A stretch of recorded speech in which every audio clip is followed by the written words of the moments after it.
SDM ज्योति मौर्य और उनके पति आलोक मौर्य का निजी विवाद अब पब्लिक हो चुका है और इस पे कूद पड़े हैं एडवोकेट एपी सिंह साहब। सर, आप भी कूद गए इस विवाद में? नहीं, मैं कूदता नहीं हूं, मैं तो आराम से बैठता हूं। जो लोग आते हैं उन्हें जरूर बताता हूं, रास्ता दिखाता हूं, राय देता हूं, कानूनी राय देता हूं। और बहुत परेशान आदमी है और इसकी मदद होनी चाहिए और आप लोगों ने भी मदद की, क्योंकि इसके आंसू तो आप लोगों ने देख लिए, पूरे देश ने देख लिए, क्योंकि आंखों से बाहर निकले। इस देश में ऐसे करोड़ों लोग हैं, करोड़ों पति हैं जिनकी आंखों के आंसू बाहर नहीं निकलते, अंदर अंदर निकलते चले जाते हैं, अंदर अंदर घुटते चले जाते हैं, अंदर अंदर मरते चले जाते हैं। और यही कारण है 150 से 200 पुरुष प्रतिदिन आत्महत्या करते हैं पीड़ित होके। वो पीड़ित हैं, पीड़ित पति हैं, दुखी पति हैं, परेशान पति हैं, उनकी सुनने के लिए कोई नहीं होता। चलो, इसकी तो आप लोगों ने सुन ली, पुलिस ने सुन ली, माननीय योगी आदित्यनाथ जी यशस्वी मुख्यमंत्री उत्तर प्रदेश ने सुन ली, तब ये सामने आ गया। नहीं, कितने ऐसे लोग हैं जिनकी इस तरह सुनवाई नहीं होती है। और सदैव जब भी ऐसे कारण हुए, जब भी ऐसे केस हुए, क्योंकि होता क्या है, इस देश में बड़े बड़े प्रधानमंत्री हुए, न्यायाधीश हुए, अभिनेता हुए, राजनेता हुए, व्यापारी हुए, प्रतिष्ठित वर्ग के हुए, अधिवक्ता हुए, डॉक्टर हुए, बहुत हुए, जिनकी धर्म पत्नियां कम पढ़ी लिखी और अनपढ़ थीं, लेकिन उन सब पतियों ने चाहे कितनी प्रतिष्ठा के पद पर रहे, मान सम्मान के पद पर रहे, पैसा रहा, धन रहा, जनबल रहा, बाहुबली रहे, बाहुबली सांसद रहे, सब कुछ रहा, क्रिमिनल रहे, हार्डकोर क्रिमिनल रहे, लेकिन उन्होंने सबने अपनी पत्नियों को रानी बना के रखा। बेशक कम पढ़ी लिखी थी, बेशक अनपढ़ थी, लेकिन यहां उल्टा हो रहा है।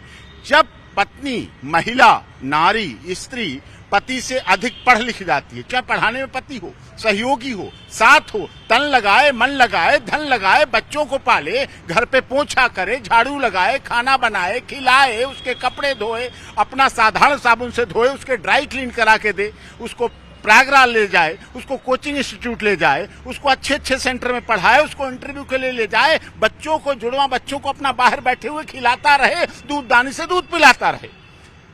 लेकिन जब वो उस महिला को पद मिलता है, मान मिलता है, सम्मान मिलता है, गरिमा मिलती है, तो पति का सम्मान भूल जाती है, पति का प्यार भूल जाती है, वो शादी के फेरे भूल जाती है, 7 फेरों की कसमें भूल जाती है, वो माथे का सिंदूर, माथे की बिंदिया, हाथों की चूड़ियां और पैर के बिछुआ और मंगलसूत्र भी भूल जाती है। फिर उसे कोई और मिल जाता है और उसी से साथ व्हाट्सएप में पति पत्नी और वो भी आ गए सिंह साहब। हाँ, वो तो आए थे, वो तो शुरुआत उन्हीं से ही होती। अगर वो ना होते तो क्या ये होता?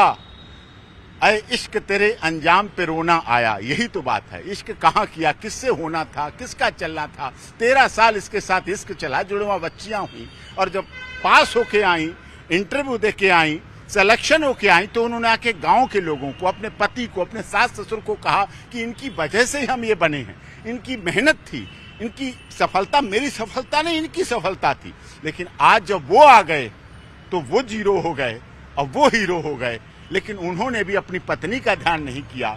उनके साथ भी 7 फेरे वाली थी, सिंदूर भरती थी, माथे की बिंदिया लगाती थी, मंगलसूत्र पहनती थी, हाथों की चूड़ी पहनती थी, बिछुआ पहनती थी, उन्होंने उसका भी ध्यान रखा। अब वो उन पर केस कर रही है, ये उन पर केस कर रहे हैं, ये दोनों आपस में सफाई देते घूम रहे हैं। सिंह साहब, एसडीएम मैडम कह रही हैं कि निजी मामला था, हर पति पत्नी का होता है, वो अलग होना चाहती हैं, इसको इतना ज्यादा पब्लिकली कर दिया गया, ऑडियो वायरल कर दिए गए।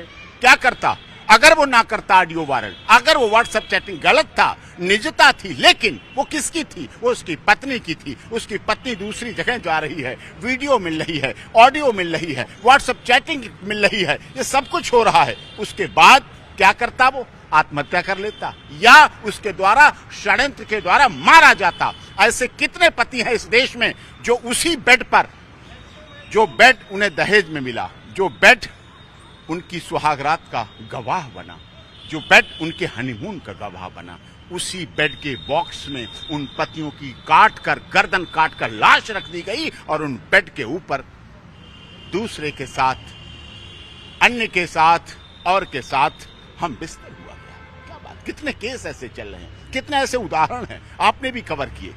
आप तो क्राइम के बहुत अच्छे बड़े रिपोर्टर हैं, कवरेज करते हैं, ग्राउंड जीरो पर रिपोर्टिंग करते हैं, आपने देखा। लेकिन क्यों पुरुष की बात उठाने वाला दुनिया में कोई है ही नहीं। बात ही नहीं है। पुरुष किसी पॉलिटिकल एजेंडे में ही नहीं है, पुरुष की बात नहीं की जाती है। महिला आयोग है, महिला मंत्रालय है, महिला हेल्पलाइन है, महिला हेल्प डेस्क है, महिला के लिए स्पेशल थाना है, महिला के लिए स्पेशल कोर्ट है। पुरुष आयोग कहाँ है? कहाँ है पुरुष मंत्रालय? कहाँ है पुरुष हेल्पलाइन? अच्छी बात है, आप एक पुरुष के सपोर्ट में आगे खड़े हुए हैं, आप भी एक पुरुष हैं, लेकिन क्या आलोक की गलती ये थी कि वो एक स्वीपर है महज और वो एसडीएम बन गई मैडम? ये किसी की गलती नहीं है। इस देश में करोड़ों चतुर्थ श्रेणी के कर्मचारी हैं, करोड़ों स्वीपर हैं, और बिना स्वीपर के देश नहीं चल सकता, स्वच्छता अभियान नहीं चल सकता, माननीय मोदी जी का नारा नहीं चल सकता। ये कोर्ट, ये अस्पताल, ये थाना, ये बिल्डिंग, ये मॉल, ये रोड, ये संसद, ये विधानसभा, ये सुप्रीम कोर्ट, ये हाई कोर्ट नहीं चल सकते बिना स्वच्छता अभियान के, बिना स्वीपर के। उसे आप नगण्य नहीं कर सकते। काम है, वो काम कर रहा था, उसने मेहनत की, उसने आगे बढ़ाया, उसने उन्हें बढ़ाया हौसला। ऐसे कितने पति हैं जो योग्यता देखते हैं कि हमारी पत्नी योग्य बन सकती है, आगे बढ़ाते हैं, प्रयास करते हैं। तो इसका ये मतलब नहीं पीछे वाले को छोड़ दो, आप आसमान छू लें, लेकिन पैर धरती पर रहना चाहिए। जिस दिन आपने पैर धरती से हटा दिए, आसमान भी एक दिन आपको छोड़ देगा, गिरा देगा, आपको गिरने के लिए समुद्र भी जगह नहीं मिलेगी। सर, मैडम कहती हैं कि झूठ बोल के शादी की, अब एक शादी का कार्ड भी वायरल हो रहा है। ये सब झूठ है साहब। ये शादी 13 साल पहले हुई। ये शादी लिंक्डइन से नहीं हुई, इंस्टाग्राम से नहीं हुई, फेसबुक से नहीं हुई, पेज से नहीं हुई, शादी.com से नहीं हुई, मैरिज ब्यूरो से नहीं हुई, रास्ता चलते नहीं हुई, क्लब में नहीं हुई, पब में नहीं हुई, बार में नहीं हुई, डांस रूम में नहीं हुई। ये शादी गांव में हुई थी। और गांव में शादी होती है तो एक व्यक्ति जब गांव में घुसता है, लड़की का बाप, पिता, भाई, तो गांव में घुसते ही किसी के बारे में पूछता उनका घर कहाँ है। सब डाटा, पूरा बायोडाटा गांव का वाले बता देते हैं, उसको कौन है, क्या है, कहाँ घर, कौन क्या, सब बता देते हैं। ये महानगर की जिंदगी नहीं है कि ऊपर कौन रह रहा, नीचे कौन रहा है, दाएं कौन रह रहा, बाएं नहीं, पता नहीं, हमें नहीं पता, हमें नहीं जानकारी।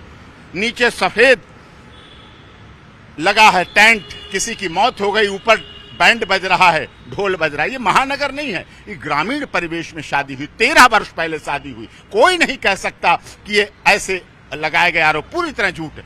अब वो कह रहे फॉर्च्यूनर मांग रहा था, 2009 में फॉर्च्यूनर आई, 10 में फॉर्च्यूनर वो इन्हीं से मांग रहा था, 50 लाख रुपए मांग रहा था। क्या मतलब होता है? चतुर्थ श्रेणी का कर्मचारी 50 लाख रुपए ने देगा, क्यों मांगेगा, क्यों मांगेगा दहेज? 50 लाख रुपए मांग रहा।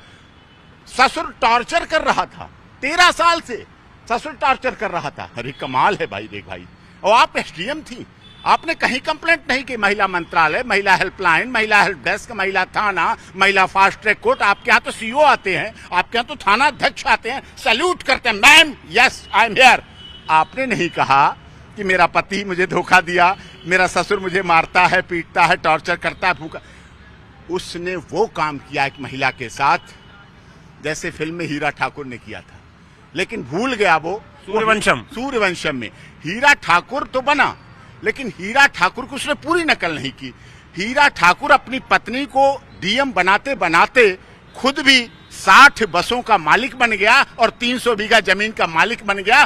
तब वो उसकी पत्नी उसके ससुर को पेपर वेट गिरा के पैर छूने गई, क्योंकि उसका बेटा जो है उसके पैर छूने गई थी, जिसका बेटा 60 बसों का ट्रांसपोर्टर था और अपने पिता के नाम पर ट्रांसपोर्ट एजेंसी खोल रहा था, जमीनें बेच रहा था, खेत थे, खलिहान थे, और वो भी संपन्न था। सिंह साहब, कुछ लोग ये कह रहे हैं कि इतने कितने पुरुष हैं जो महिलाओं को छोड़ देते हैं, उनकी चर्चा नहीं होती। एक महिला अगर अपने पति को छोड़ रही है तो इतना बड़ा बवाल, बखेड़ा खड़ा हो गया है। देखिए, कुत्ता आदमी को काटता है, खबर नहीं बनती है। आदमी कुत्ते को काट लेता है, वो खबर बनती है। यही बड़ी बात है, यही समाज की बात है। इसलिए महिला रही है, अर्धांगिनी रही है।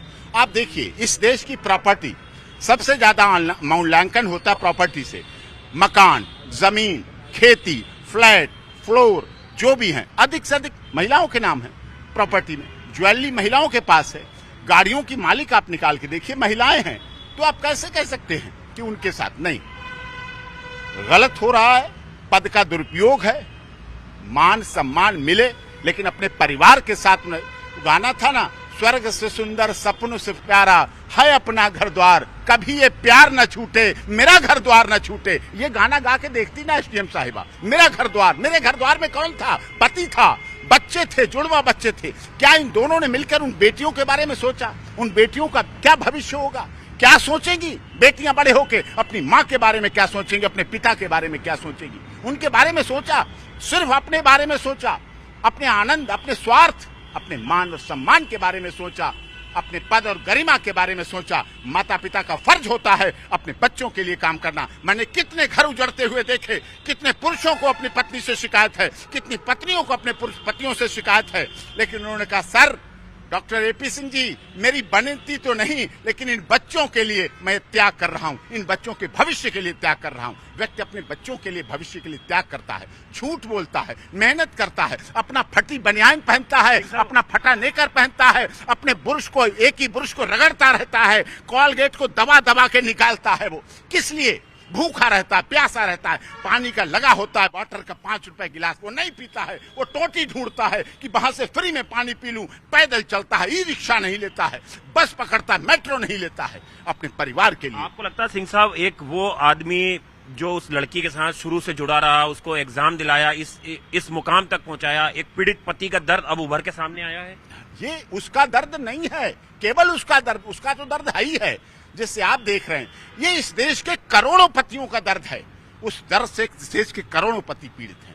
कुछ के आंसू बाहर निकलते हैं, कुछ के आंसू अंदर जाते जाते सुसाइड कर लेते हैं, पंखे पे लटके मिलते हैं, ट्रेन से कूद जाते हैं, जहर खा लेते हैं, आत्महत्या कर लेते हैं, दुखी होकर, परेशान होकर। और जब वो दुखी होकर, परेशान होकर आत्महत्या करते हैं तो उनका अगर बाप है या भाई है, वो कहता साहब क्या हुआ? हम पूछते क्या हुआ? सब कुछ घर में अनबन हो गई थी, इसलिए बच्चे ने आत्महत्या कर ली साहब, बस हमें FIR नहीं करानी। तो हमें पुलिस आलोक मौर्य को आप किस तरह से सपोर्ट कर रहे हैं? देखिए, आलोक मौर्य हमसे जो हेल्प मांग रहा है कि हमारा क्या होगा, हमने कहा कोई बात नहीं, access to justice for all. अगर उनके लिए न्याय है तो माननीय अदालतें तुम्हारे लिए भी न्याय देंगी। न्याय सबके लिए, इस देश के दलित, गरीब, शोषित, पीड़ित, मजदूर, संपर्क में है के लिए। हाँ, संपर्क में बात करता है। हमने कहा जिस तरह से जैसी जरूरत होगी आई विल डू, हेल्प करेंगे। सिंह साहब, आप तो कानून के जानकार हैं, आपने कई हाई प्रोफाइल मामले भी लड़े हैं। ये कानूनी पेचीदगी है कि महिला अगर तलाक देना चाहे तो म्यूचुअल बहुत जल्दी हो जाता है, अगर पति ये लड़ाई लड़े अपनी पत्नी को तलाक देने का तो बहुत लंबे साल तक चलती है। अब समय बदल गया है, माननीय अदालतों का नजरिया बदल गया है, माननीय कोर्टों का नजरिया बदल गया है, झूठे केसों की बाढ़ आ चुकी है। इसलिए आपने देखा दहेज के केसों में पहले अरेस्टिंग होती थी, माननीय अदालतों ने देखा नई अरेस्टिंग, नई इन्वेस्टिगेशन होगी, जांच होगी। महिला उत्पीड़न अब कम हुआ है, पुरुष उत्पीड़न बहुत ज्यादा बढ़ गया है, ये समस्या आ गई है।